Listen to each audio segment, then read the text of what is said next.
नमस्कार, मैं हूं आपके साथ मयंक। आज 29 तारीख है और पिछले 12 घंटों के अंदर मिडिल ईस्ट से, ईरान से जो खबरें आ रही हैं वो बेहद चिंता पैदा करने वाली हैं। मैं कुछ खबरों से की चर्चा करूंगा आपसे और सब ये इशारा कर रही हैं कि हालात फिर से खराब होने जा रहे हैं और अगले चंद घंटों के अंदर फिर से जंग छिड़ सकती है। देखिए, बड़ी खबर ईरान से आ रही है। ईरान में करीब 5 से 6 ठिकानों में तेल के कुओं में, ऑयल रिजर्व्स में आग लगने की खबरें हैं और यहां पर आग की लपटें देखी जा सकती हैं, धुआं निकलता देखा जा सकता है। देखिए, ईरान के इस ऑयल रिजर्व्स में, तेल के कुओं में, तेल के भंडारों में आग कहीं और से नहीं लगाई गई, अमेरिका या इजराइल की तरफ से नहीं लगाई गई। जो खबरें हैं उसके मुताबिक ईरान ने ही अपने ऑयल रिजर्व्स में आग लगाई है।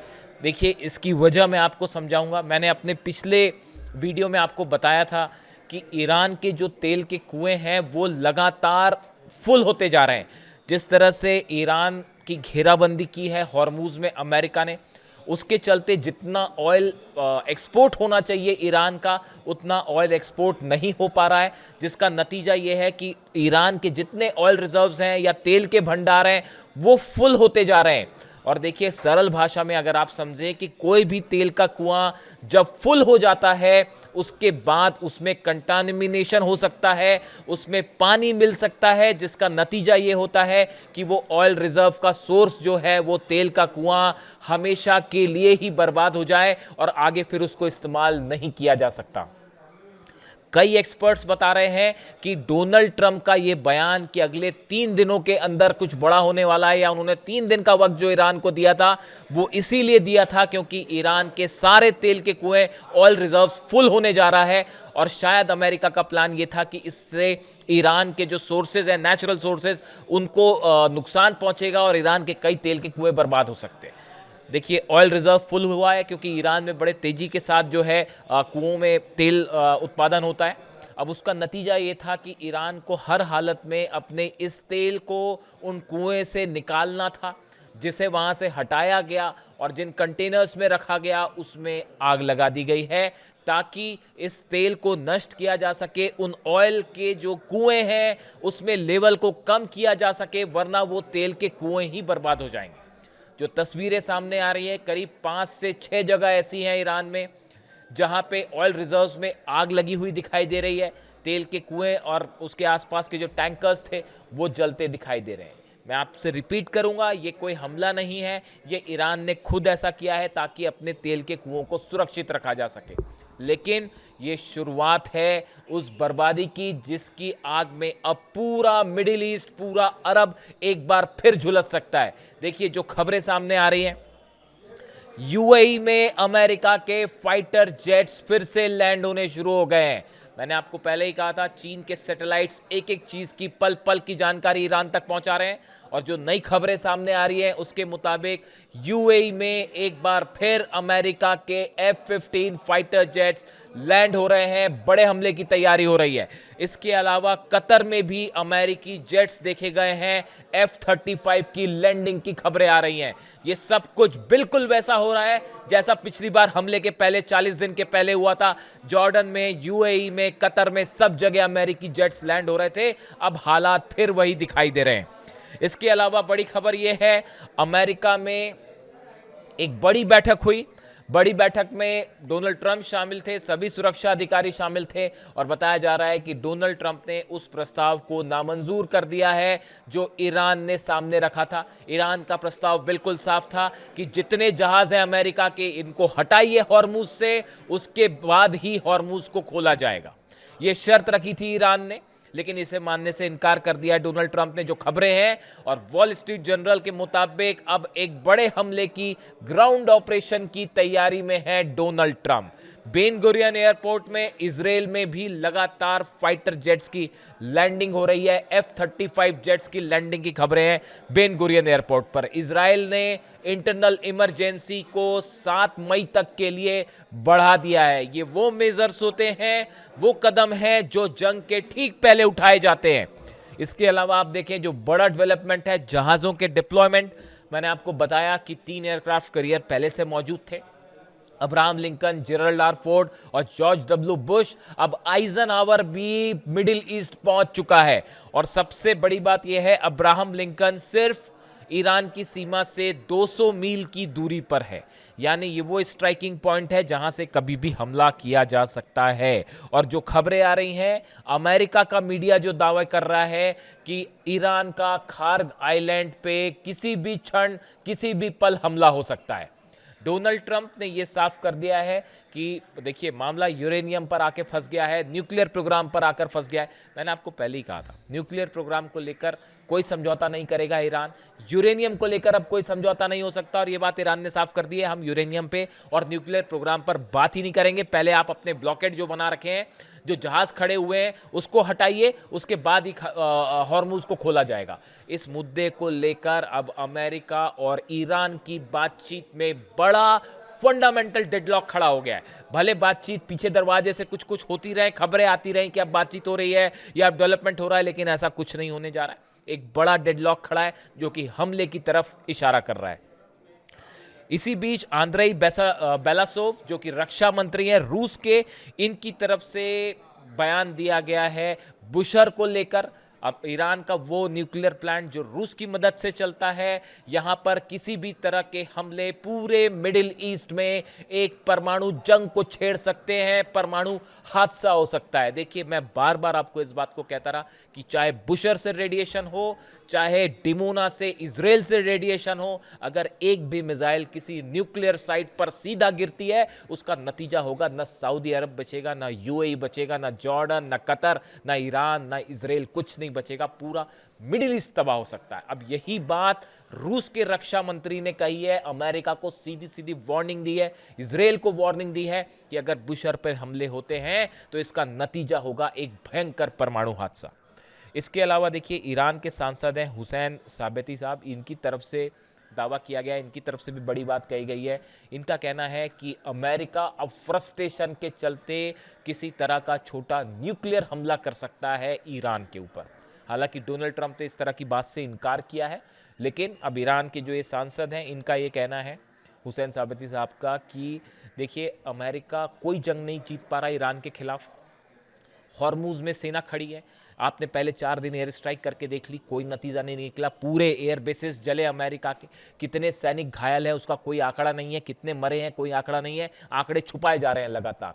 इन हालात में हर मकसद में अमेरिका फेल हुआ है। ऐसे हालात में किसी वेपन ऑफ मास डिस्ट्रक्शन से ईरान पर हमला हो सकता है, ये कहना है हुसैन साबती का, जो कि ईरान के सांसद हैं। इसके अलावा देखिए, जर्मन चांसलर मर्ज, नेटो का वो हाल है जो नेटो बनने के बाद से अब तक नेटो का जो हाल नहीं हुआ कभी, जो किसी ने सोचा नहीं था कि नेटो की सेना के दम पर अमेरिका जो है न जाने कितने हमले करता रहा और अपने आप को सबसे शक्तिशाली बताता रहा, वो नेटो आज तार तार हो चुका है। जर्मन चांसलर मर्ज का कहना है, जो बातें जर्मनी के चांसलर कह रहे हैं कि अमेरिका बेवजह ईरान के साथ जंग कर रहा है, पहली बात। दूसरी बात, उन्होंने कहा है डोनाल्ड ट्रंप के पास, ईरान के पास कोई प्लान नहीं है। मैं नहीं कह रहा ये बात, मैंने अपने वीडियो में कई बार आपको ये बातें बताई और अब देखिए जर्मनी के चांसलर भी ये बात कह रहे हैं।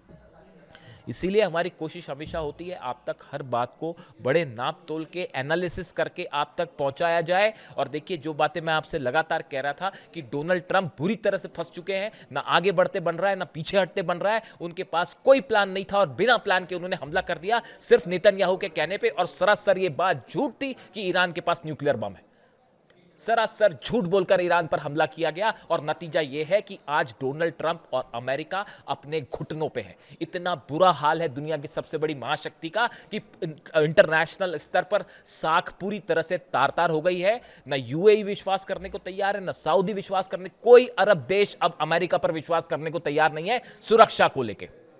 रूस और चीन जो है वो लगातार जो है, देखिए बड़ी खबर है, चीन की तरफ से चीन ने अपने जहाज उतार दिए डिस्ट्रॉयर्स ताइवान के आसपास। और माना जा रहा है कि अगर खार्ग पर किसी तरह का हमला करता है अमेरिका तो उसका नतीजा हो सकता है कि चीन हमला कर दे। यानी हम हालात बेहद तनावपूर्ण है चीन और अमेरिका के बीच और रूस और अमेरिका के बीच। देखिए मर्ज की हम बात कर रहे थे जर्मन चांसलर की, उन्होंने कहा डोनाल्ड ट्रंप के पास, अमेरिका के पास कोई प्लान नहीं है। उन्होंने यहां तक कह दिया कि जंग में अब तक जो हालात हैं इसमें ईरान का पल्ला भारी दिख रहा है अमेरिका पर। ये जर्मनी के चांसलर कह रहे हैं, नेटो का एक अहम देश कह रहा है कि ईरान का पल्ला भारी है अमेरिका पर, अमेरिका हार रहा है। इसके अलावा यह कहा गया है कि डोनाल्ड ट्रंप के पास बाहर निकलने का कोई प्लान नहीं है। मैं जर्मनी के चांसलर की बात बता रहा हूं आपको। उन्होंने कहा है कि अमेरिका को लगातार शर्मिंदा होना पड़ रहा है। आप देखिए कितनी करारी हार है ये अमेरिका की। इसके अलावा देखिए एक और बड़ी खबर है जो कि यूएई से आ रही है। यूएई ने फैसला किया है कि वो अब ओपेक यानी organisation of petroleum exporting countries से बाहर हो जाएगा। बहुत बड़ी बात है, 1 मई से ओपेक से यूएई अलग हो जाएगा। देखिए ये वो खबरें हैं जो ये बता रही हैं, इसके कई मायने निकल रहे हैं। आप डेवलपमेंट्स देखिए। कल जो बैठक हुई व्हाइट हाउस में, उसमें डोनाल्ड ट्रंप को ये बात साफ कर दी गई है, ये बता दिया गया है कि अगर आप ऑपरेशन करते हैं उसका नतीजा ये होगा एक लंबी जंग में अमेरिका का उलझना, जिससे डोनाल्ड ट्रंप डर रहे हैं। ये बात साफ है कि अमेरिका हमले करके ईरान को नहीं हरा सकता, किसी सूरत में नहीं हरा सकता, ये बात साफ है। इन हालात में अगर अमेरिका हमला करता है, डोनाल्ड ट्रंप हमला करते हैं, तो ये कोल्ड वॉर वाली जैसी सिचुएशन खड़ी हो जाएगी। और कई अमेरिका के अखबार ये दावा कर रहे हैं कि अगर अब डोनाल्ड ट्रंप ने हमला किया, नतीजा ये होगा कि ये जंग कई सालों तक चलेगी, पूरी अर्थव्यवस्था इंटरनेशनली डाउन हो जाएगी। और अमेरिका के ही, मैं अपनी राय नहीं बता रहा हूं, अमेरिका के कई यूट्यूबर्स, कई डिफेंस एक्सपर्ट्स इस तरह की बातें कर रहे हैं कि अमेरिका का जो वर्चस्व है वो हमेशा के लिए खत्म हो सकता है। जिस सुपर पावर का तमगा लिए डोनाल्ड ट्रंप घूम रहे हैं, वो तमगा हमेशा के लिए खत्म हो सकता है। और ये कर दिखाया है ईरान ने, ईरान की सेना ने, ईरान की आवाम ने। अली खामनेई साहब का, इसीलिए मैं आपको ये कहता हूँ बात हमेशा, अली खामनेई साहब का असैसिनेशन जिस दिन हुआ, उस पहले हमले से अमेरिका और नेतन्याहू जंग हार चुके थे। और आज नतीजा ये है, देखिए अभी अली खामनेई साहब का फ्यूनरल भी नहीं हुआ, उन्हें अभी सुबर्दे खाक भी नहीं किया गया। और इन हालात में अभी 2 महीने ही बीते हैं और अमेरिका घुटनों पे है। 40 दिन के जंग के दौरान हार की कगार पर खड़ा हुआ है। डोनाल्ड ट्रंप का क्या हाल है वो आप देख रहे हैं। अब सिचुएशन ये है, ये बताया जा रहा है कि यूरेनियम को लेकर कोई डील नहीं हो रही है, परमाणु प्रोग्राम को लेकर कोई डील नहीं हो रही है, ना डोनाल्ड ट्रंप से आगे बढ़ते बन रहा है, ना पीछे आते बन रहा है। और जैसा कि दावे हो रहे हैं कि अगर डील नहीं होती है तो डोनाल्ड ट्रंप एक बार फिर खारगा आइलैंड पर ग्राउंड ऑपरेशन वाली बातें फिर से सामने आ गई। हालांकि मुझे बहुत डाउट है इस बात को लेकर। दावे हो रहे हैं तमाम कि डोनाल्ड ट्रंप ग्राउंड ऑपरेशन कर सकते हैं, लेकिन उस ग्राउंड ऑपरेशन का मतलब है ईरान की 6 लाख सेना के साथ सीधा जंग। एक पायलट को बचाने के चक्कर में 5 जहाज गंवाने पड़ गए थे अमेरिका को। तो जब अपने सैनिक वहां उतारेंगे और 6 लाख सैनिक जो है वो तैयार है कुर्बानी देने को, शहादत के लिए, ईरान का बच्चा बच्चा अली खामनेई साहब के दिखाए रास्ते पर चलने को राजी है। और इस हिम्मत के आगे दुनिया की कोई टॉमहॉक मिसाइल नहीं जीत सकती, ना कोई F-35 जीत सकता है, ना कोई न्यूक्लियर बम जीत सकता है। ये ईरान का जो हौसला है, यही सबसे बड़ा न्यूक्लियर बम है ईरान का, और इससे बड़ी और कोई ताकत नहीं हो सकती। तो अब डोनाल्ड ट्रंप ग्राउंड ऑपरेशन करेंगे या नहीं करेंगे, मुझे तो डाउट है, शायद ही कर पाए। हाँ, हवाई हमले हो सकते हैं, जिसका संकेत है चौथा एयरक्राफ्ट कैरियर भेजने का मतलब ही यही है कि कोई मिलिट्री ऑपरेशन होने जा रहा है। जिस तरह से मूवमेंट है यूएई, कतर, अब देखिए यहाँ फिर जहाज उतरने लगे हैं अमेरिका के, और उसका नतीजा ये है जो ईरान ने कहा है, बाब अल मंदेब बंद किया जाएगा। और अरब के जितने तेल के कुएं हैं, जो ईरान की सेना ने कहा है, एक कुएं के बदले 4 जलेंगे। पूरे अरब के तेल के कुएं, ऑयल रिजर्व्स खतरे में हैं, पूरी दुनिया की इकॉनमी खतरे पे। इसीलिए अमेरिका के जर्मनी के चांसलर ये कह रहे हैं कि बिना प्लान के आप अंदर घुसे थे, अब पूरी दुनिया को बर्बाद करके मानेंगे, अब बाहर नहीं निकल पा रहे। अगले कुछ घंटे बेहद अहम होने वाले हैं। जो मिलिट्री मूवमेंट्स हुआ है अमेरिका का, एयरक्राफ्ट्स का, प्लेन्स का, फाइटर जेट्स का, ये इशारे कर रहा है, जो खबरें इजराइल से आ रही हैं कि एक बड़ा हमला हो सकता है। और ये भी संभावना है कि इस बार आशंका है कि इजराइल की तरफ से हमला हो, शायद अमेरिका पीछे रहे और इजराइल लीड करके हमला करे। जो भी हो, ईरान इस बात के लिए तैयार है। पिछली बार के मुकाबले बड़ा सरप्राइज देगा ईरान, ये ईरान की तरफ से बार बार कहा जा रहा है।